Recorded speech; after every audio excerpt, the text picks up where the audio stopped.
Hey, everybody, it's Eddie from Tokyo. This is your cryptocurrency update from Japan. This is really Japan-centric. It's Ripple-centric, it's R3-centric, and it's XRP-centric. And what it's about is I tweeted today's announcement that came from SBI, and this is about SBI and Ripple doing a demo on the S-Coin platform that uses Corda.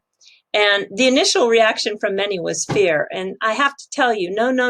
This is the fusion of Ripple technology, XRP, and R3. It is a vision that Mr. Kitao has been setting out to accomplish for a long time now. And I'm going to take you back just briefly to bring you up to speed. Keep in mind that you can see that regarding the charge, by sending money directly from the bank account to the S-Coin platform, it's going to be done with MoneyTap, and the MoneyTap app runs on Ripple. And yes, this is part of his regional revitalization. That is another vision he has for the smaller banks, for the local communities to basically revive, because they're in a big world of hurt for many reasons: declining population, the young people moving to Tokyo, the current global pandemic, I mean, everything. So this is something that he's really working hard on, and he's doing it earnestly. And yeah, so just keep in mind that this is truly one of the visions, and he's got big visions, everybody. And I know everybody is sometimes unhappy with the speed at which this big change is occurring at, but hey, we're talking about huge changes. And what I have learned is that anytime you see he is set out to do something, he does get it done. All right, let's just jump back to summer of 2018. This is when SBI trialed the domestic payment with its own S-Coin, and it used the Orb company. They're a distributed ledger technology company that is in Japan, and that company is focused on helping banks manage hardware and software. So the main purpose of this was to shift away from fiat. This is a directive that's coming from the Japanese government. They are trying to go more cashless, and he wanted to really give the merchants and the users a way to get familiar with the potential of virtual currency. It's very forward thinking. He was one of the first to actually do it, if not the first to do it in the country. And all along, he wanted to work with R3, but there was this rift between R3 and Ripple. And at that time, when he worked with Orb, it had not been solved. Of course, he was very vocal about kind of pushing them into an agreement or a truce or a settlement. And finally, by urging both parties to settle, they did get over that hurdle and they settled. So SBI formed then the SBI R3 Japan. He became the largest shareholder as an outside shareholder, just like he is the largest outside shareholder of Ripple. And when he did this, he asked for R3 to build something that could use XRP, and that's how the Corda settler was born. That was in February 2019. And he had R3 build this, and the fusion began, because basically what it gave him was the licensing rights to Corda Settler. So his vision, of course, was to get Corda Settler into as many use cases as possible so that you could plug in XRP and other settlement coins. So let me just show you if I can see here. He created the joint venture, and he wanted to create a mechanism that uses XRP to make payments on the Corda Settler, a global payment application that uses Corda. Yeah, okay, so let's keep moving it, because he didn't stop, and he really did a series of lots of interviews in Japan, and he laid out his plans in these interviews. And one of them was this finalized rollout, which could occur with the fusion of Ripple and R3. And he's not talking about a merger or anything. He's talking about fusing the two technologies. And he wanted to really realize this full potential by 2025, when he was going to debut it at the Osaka World Expo. And I think if you watched Thinking Crypto, when Tony interviewed Adam Trademan, who is right now the representative director of SBI Ripple Asia, he talked about that because Mr. Kitao has not lost his focus at all on doing that. And XRP, because it has this high affinity to be used on Corda Settler, he took out Orb and put Corda in. And then the Corda has the ability to incorporate XRP for the international expansion. And he would call this the S-Coin platform. So you're seeing the execution on a vision that was just being talked about at this time of when this article was written. So in the shareholders meeting, let me just see if I have anything here. Oh, this is about the S-Coin platform. Yet when he was going to change to Corda, the R3 company, and we're aiming to international expansion of XRP to be incorporated. Okay, so we go to the shareholders pages that were, 3 of these pages, which how many total? 3 out of the 155 pages were actually devoted to Corda and XRP and the S-Coin platform for this new mechanism. Now you think only 3 pages. You got to understand that this is a company that has 200 plus companies under the umbrella of the holdings company. So 3 pages is a lot. And you can see that the promoting the utilization of Corda and XRP on the S-Coin platform as a new mechanism is right at the top of this page. And then, yeah, and here it is where he wants to plan to have that adoption in place for the expo by 2025. And that will be for all the people around the world to use. And when you look at where he's at right now, this is where he's at right now. So he wants to provide this S-Coin platform for issuing original settlement coins.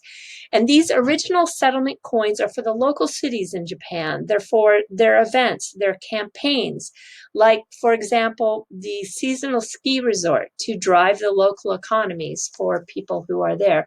And he just did one big one in June. Yeah, let me show you this.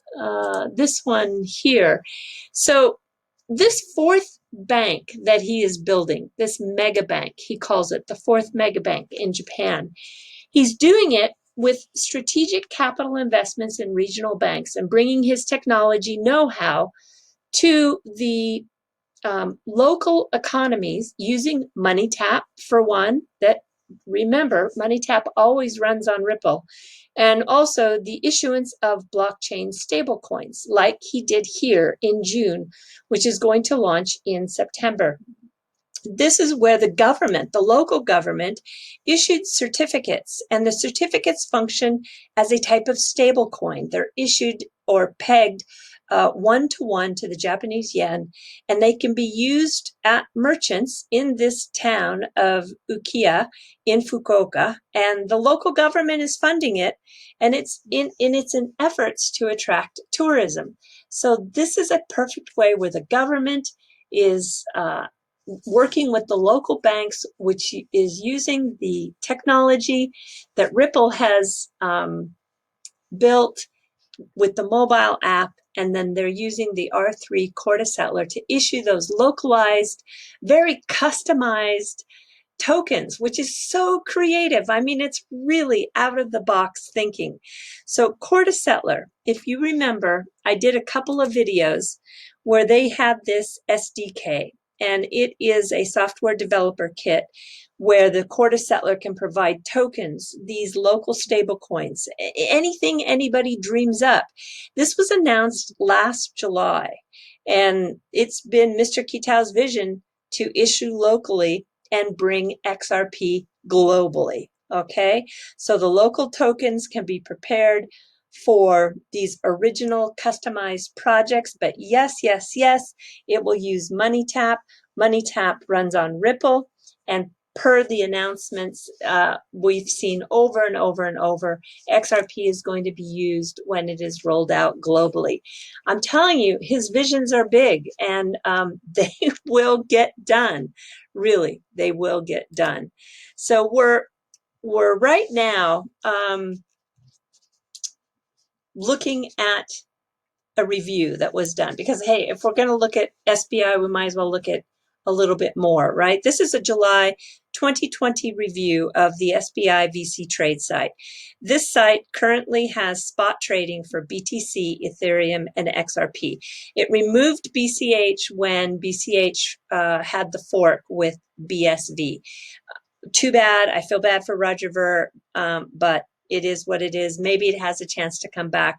I'm not sure. But you can see here among the 25 or 26 different exchanges that there are in Japan, this is a very, very, oh my gosh, if I showed you how long this review was, you would be amazed, because Japanese are so detailed when it comes to looking at every single possible statistic and feature and benefit. This is just, I'm just a quarter of the way down of this review.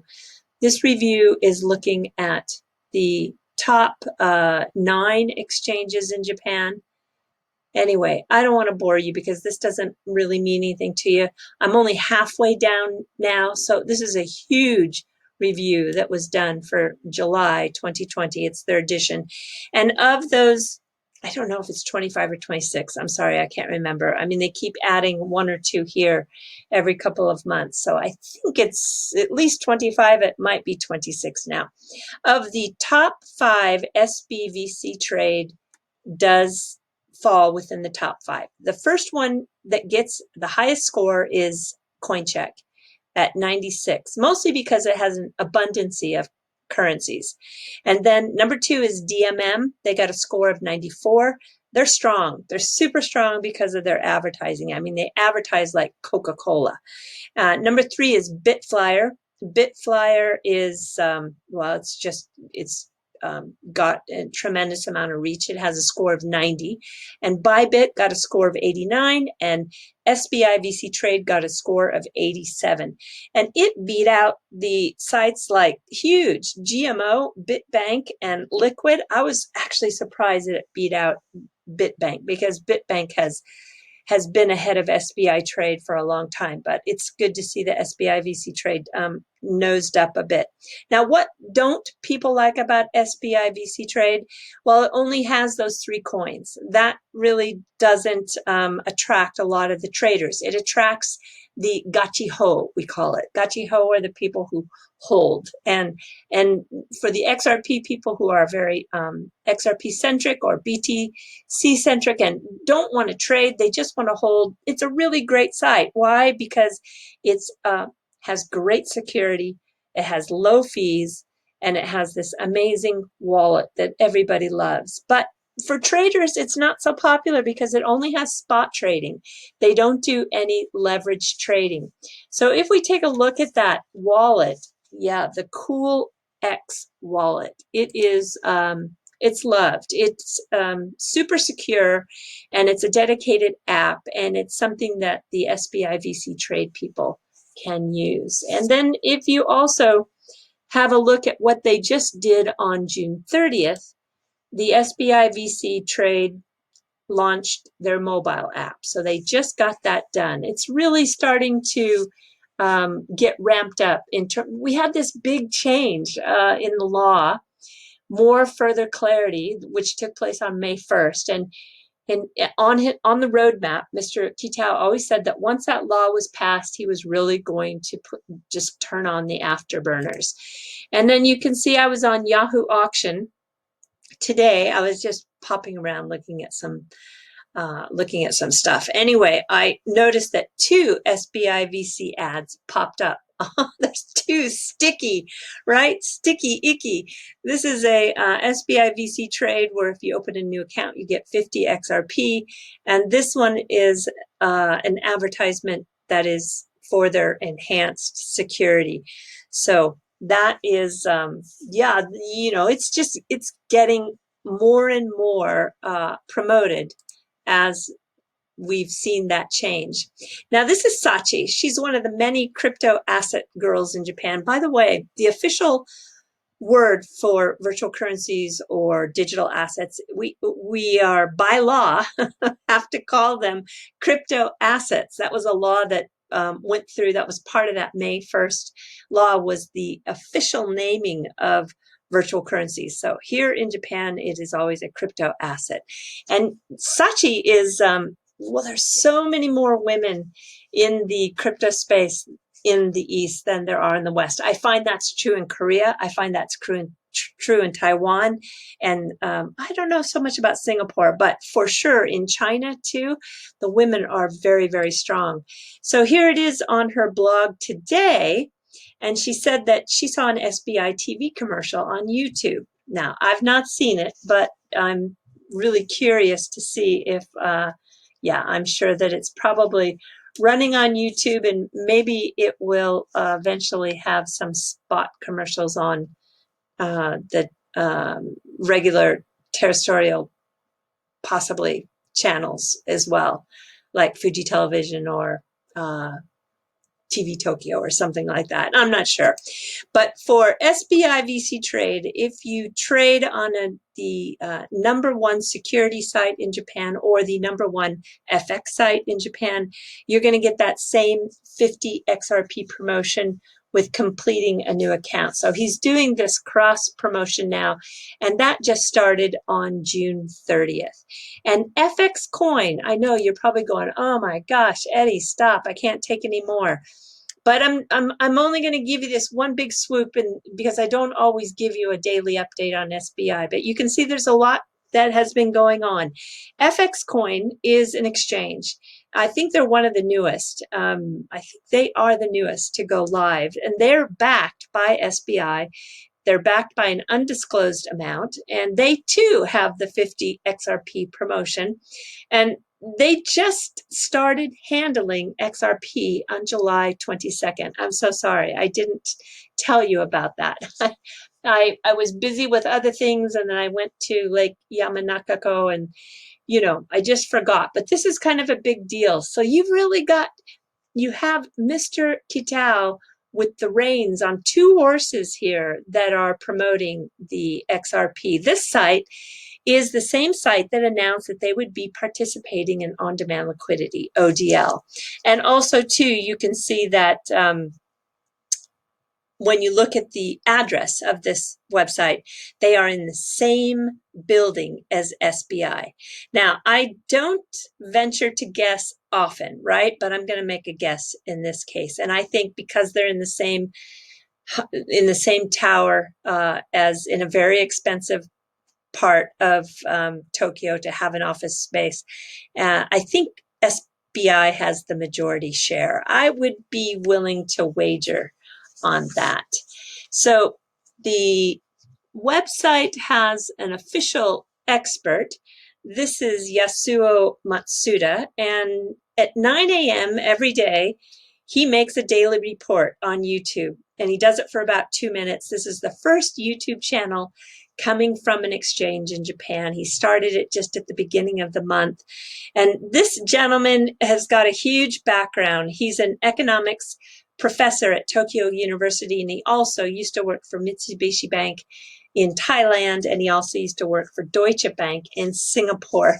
He has quite a reputation, and he loves this space. You can tell when he talks about it on the YouTube channel. And luckily enough, we are all so fortunate to have the Japan Crypto Asset Business Association. And this is a site that has info that is golden, and I can tell you that everybody can access it. So if you do, you're going to see one of these, and this is so interesting, a highly confidential report by Accenture that was made in June 2020. Highly confidential. So these 25 pages are something you can easily copy and paste into Google if you're interested in knowing what this highly confidential information is. I have looked at it. It's pretty much the global report for digital assets. So it kind of breaks down what's happening country by country. It's very, very interesting. And I'm sure there are people who work very hard on this. So maybe they have it on the website because they expected people from the West wouldn't find it. Silly beanheads. Of course we're going to find it. And so I am just now, where am I going here? Okay, I'm pretty done with SBI. I hope you stuck with me there. I'm working really now towards the end of this video, and don't leave me yet. I just want to say a few more things. And you only have a few more hours to vote on these community awards that are being put forth by BitTrue. And I wasn't going to talk about this because it was feeling a little embarrassing for me, but I'm comfortable running under the radar, as I once told Curtis Rang, the CEO of BitTrue. I am not one to really promote myself. And I was really happy to promote Sam to win the Binance Award because I have always thought that XRP and the community is so sorely underrepresented in this space that I thought it would be great if Sam could go be the face of the XRP community. And I'm not saying that I want to do that, but I did change my mind in terms of letting you know about it because, well, I think that we are underrepresented and I want to do my best, and I am in one of the categories. And so, gosh, if you feel like it, feel free. I don't know, there's only a few more hours left. I think they're going to make the announcement tomorrow. So talk about the community. I want to highlight somebody, and this is at D's Nuts 20. I'm going to put a link to his Twitter in the description below. But wow, this guy is talented. He is an XRP enthusiast, as he calls himself on Twitter. And his artistic style is fresh, it's unique, and it's digital.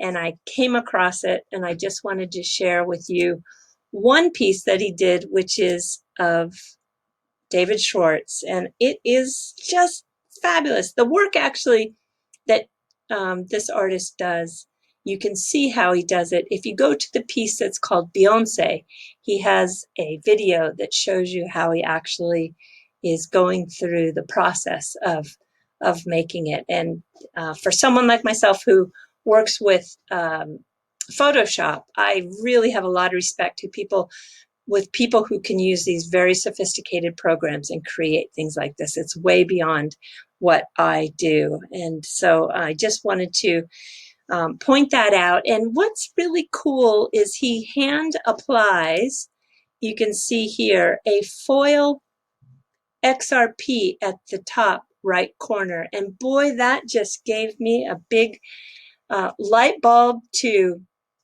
talk about my fluff. So that is where I am going. And the fluff is kind of twofold today. First, I want to tell you that when I saw the gold foil, it reminded me of the gold leaf artisans here in Japan. And this is something that is very, very special. There is everything from wood to glass to lacquer that has this real 24 karat gold leaf sheets applied to it. And 99% of the gold is coming out of an area called Kanazawa. And you can see that it's creates a very incredible organic accent that I just can't resist. And the application is done with these just unbelievably thin sheets.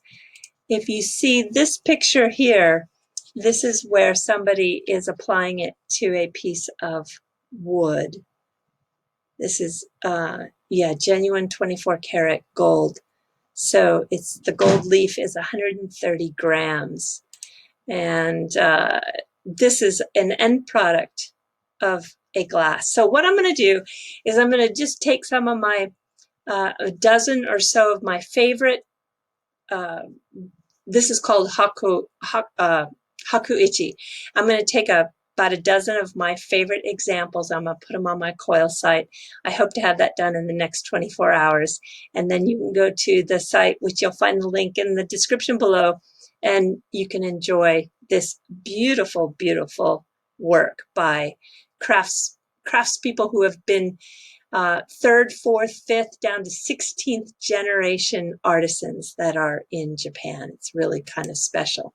But the fluff, for the core of the fluff today, is to tell you about a brand new hotel that has been converted from what's called kura.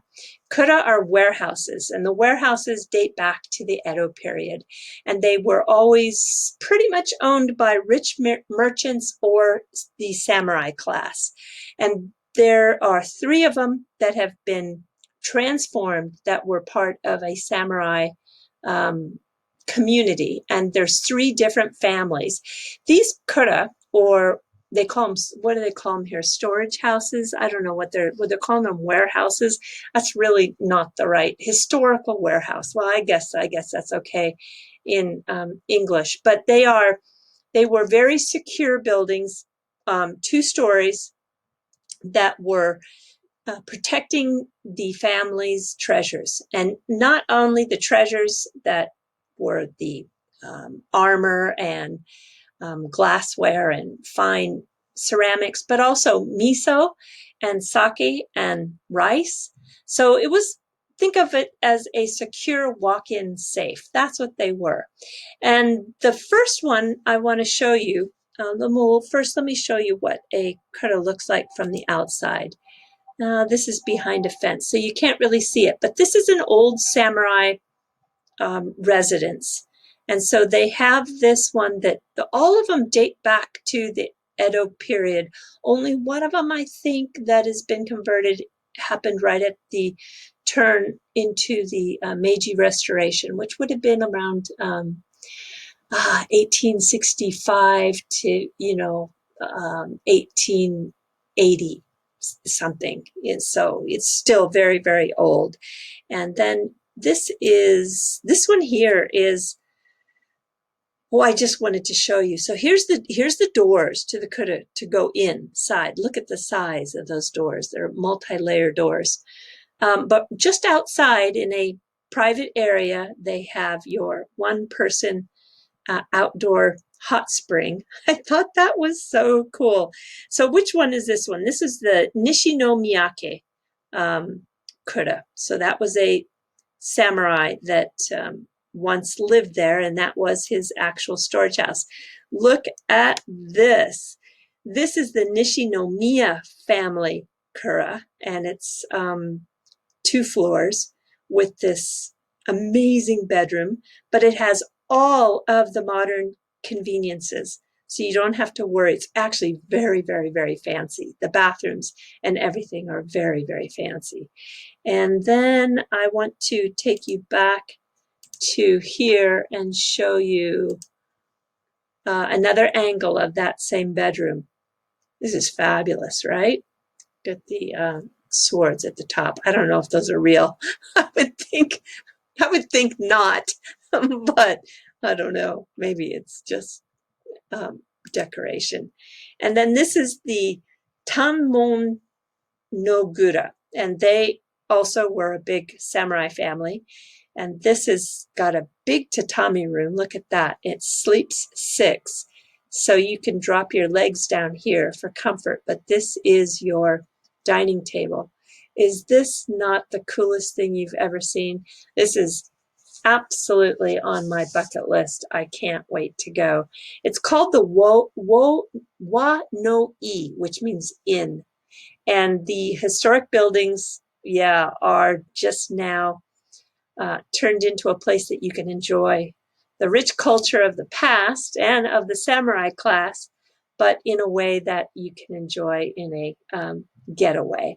It's in Akita, which is just a bullet train away from Tokyo, and I think that I will definitely put this link in the description so that if you're curious about it when you are visiting this country, you'll have the resource to do so. All right, everybody. Yes, do take care.